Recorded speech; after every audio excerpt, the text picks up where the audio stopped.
Whoa, buckle up, folks, because this episode of Last Week Tonight with John Oliver might just be the wildest ride of the season.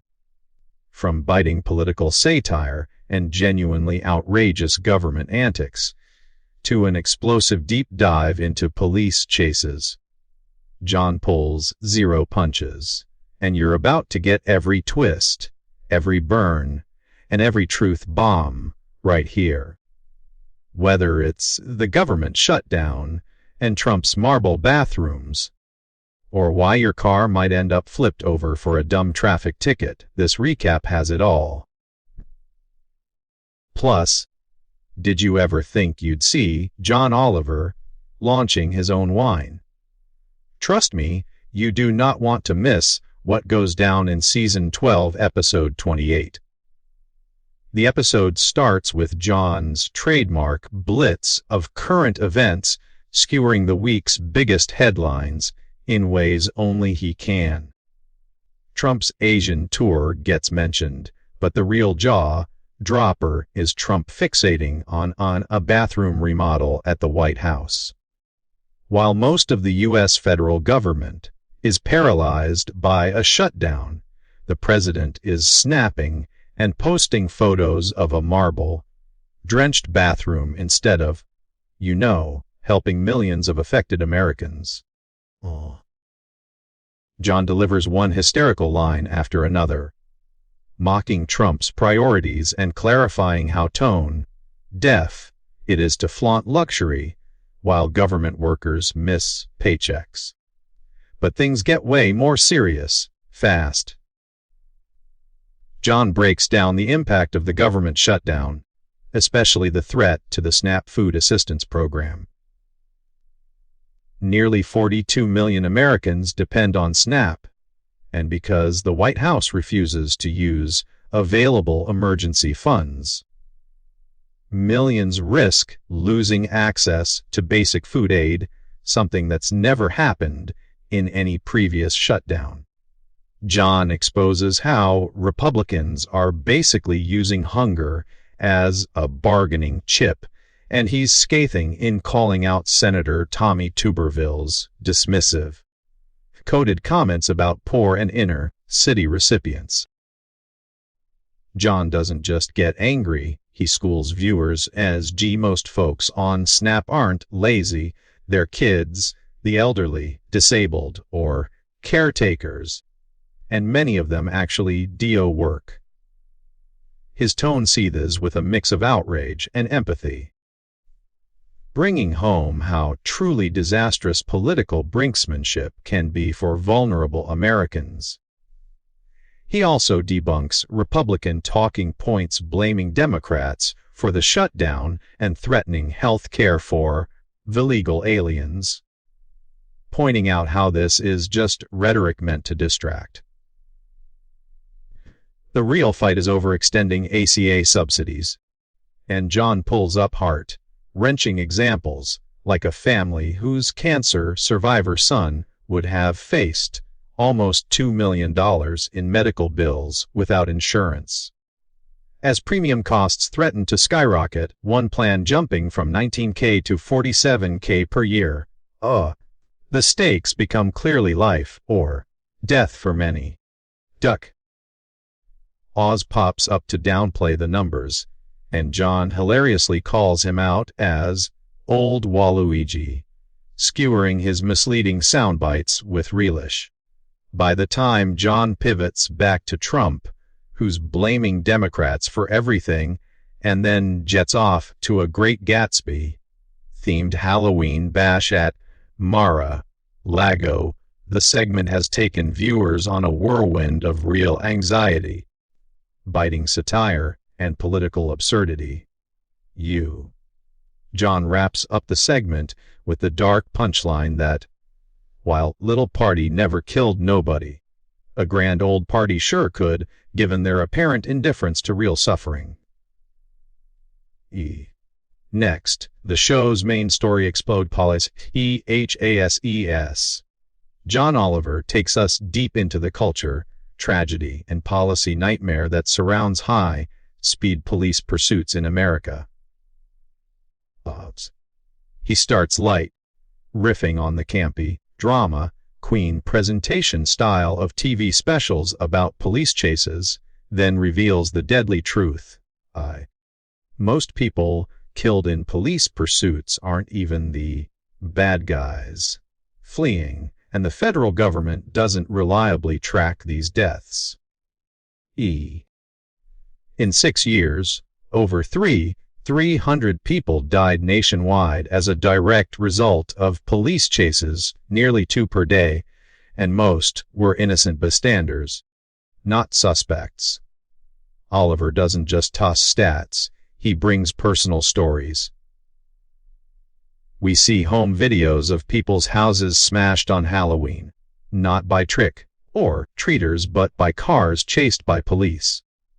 He shines a light on the truly absurd chases that start over something as minor as seat belt violations, tinted windows, or broken taillights can end with unimaginable tragedy. He's incredulous, e.t. Why risk entire lives and public carnage over a traffic ticket? The segment then unpacks why so many pursuits happen, revealing that around 90% begin over traffic infractions, not violent crimes. John explains how a combo of police policy and television culture has made chases feel like sport rather than emergency. He even points out how the O.J. Simpson chase turned live pursuits into mass entertainment, leading, in 2023, to an actual 24-hour police chase channel. But the real pain is policy, etc. Every police department makes their own rules. Some only allow chases for violent crimes, using helpful acronyms like ESH-ARC.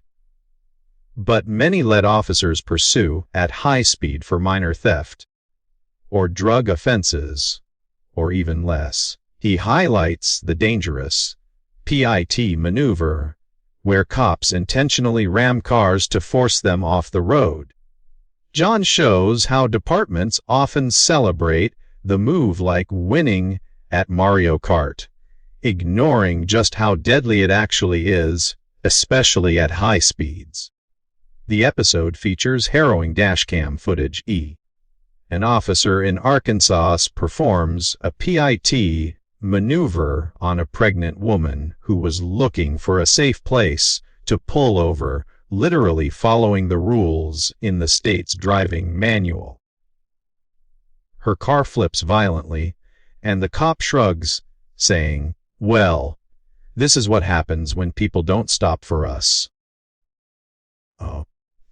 Oliver's reaction: outrage at the risk to innocence, the disconnect between training and reality, and a dark comedy that never undercuts the seriousness. Then comes the part most shows won't touch: racism and accountability. Black Americans are hugely overrepresented in police pursuit deaths and as bystanders killed.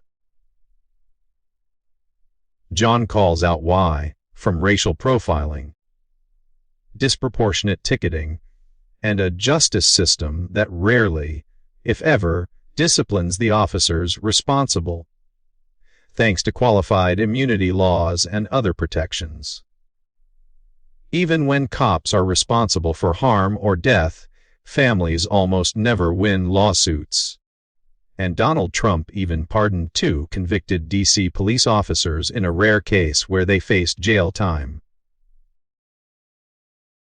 In a beautifully sharp rhythm, John pivots to solutions. 2 national standards should severely restrict when chases can start, using technology and investigations instead of high-speed mayhem. He points out that research shows stricter policies don't increase crime, despite police myths, and that the public safety mission must outweigh the thrill or punishment impulse. Chase policies should require actual threat to public safety, and laws should let victims sue for damages. The recurring satire, its basic cause and effect. like Sarah Paulson wigs multiplying as Ryan Murphy's show's Balloon lands with a punch that's as memorable as it is funny.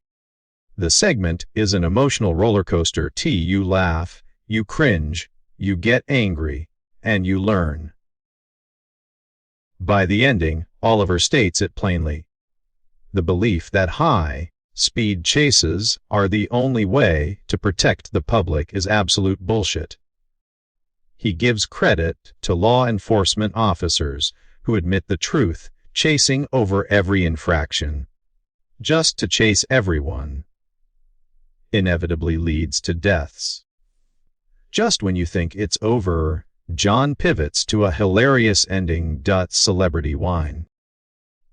There's a rapid-fire montage of ridiculous celebrity wine commercials and tastings before John introduces his own wine of Cabernet Sauvignon, made specially for the show, not for profit, and with proceeds supporting food banks in California. After a legitimately touching tribute to honest John Oliver, the Canadian governor he's not named for, and a running joke about the battle for true John Oliver status and signatures, he closes the episode on a deliciously silly but generous high note. Boiling it down, this episode is a masterclass in blending serious policy, outrage, absurdity, and heart. John Oliver gives viewers both the fact-based breakdowns they need to understand real issues, plus the humor needed to make it stick. Starting with the government shutdown and snap crisis, winding through police policy and deadly chases, and ending with wine. It's a reminder that real life is often stranger, darker, and more idiotic than fiction.